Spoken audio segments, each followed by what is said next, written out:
Everyone in Ajigana, Lagos, knew Amaka Okori as that woman, not because she was famous, not because she was rich, but because for 12 long years, Amaka bled. Doctors called it chronic uterine hemorrhage. Church women whispered spiritual attack. Neighbors avoided sitting where she sat. Some landlords refused to rent to her.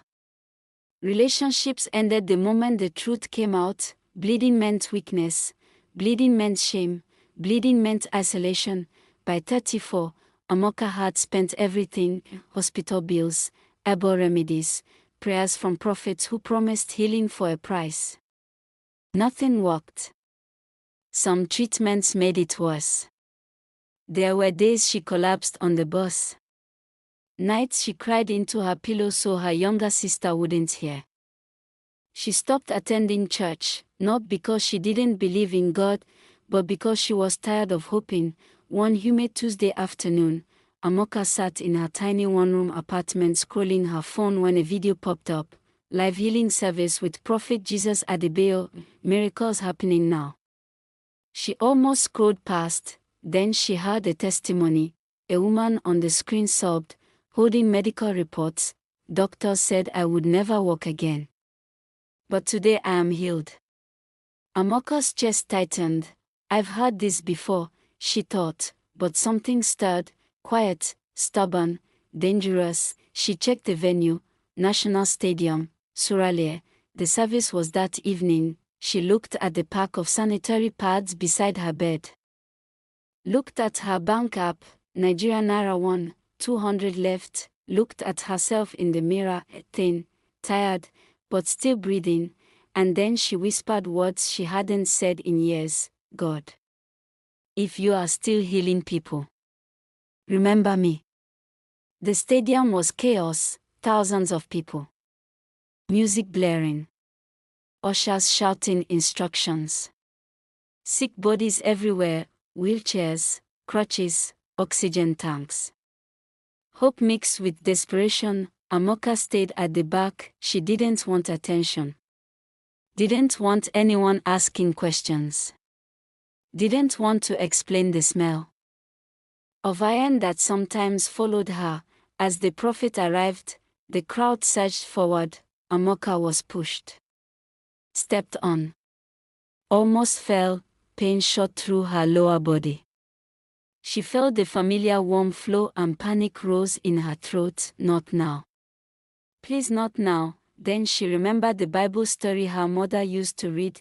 If I may but touch the hem of his garment, I shall be made whole. Tears filled her eyes. She didn't need the microphone. She didn't need prayers shouted over her. She just needed one moment. The prophet moved through the crowd, flanked by security.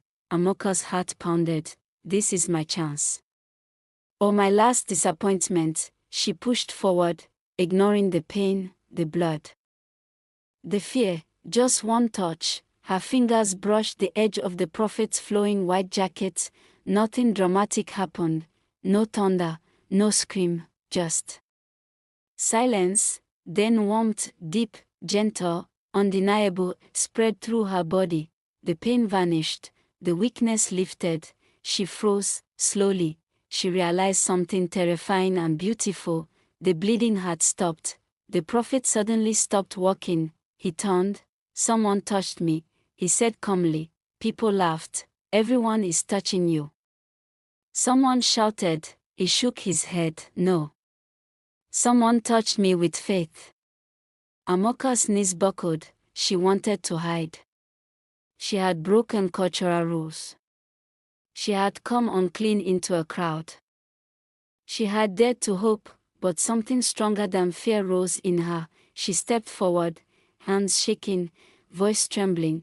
She told her story, the years, the doctors, the shame, the bleeding. The stadium fell silent.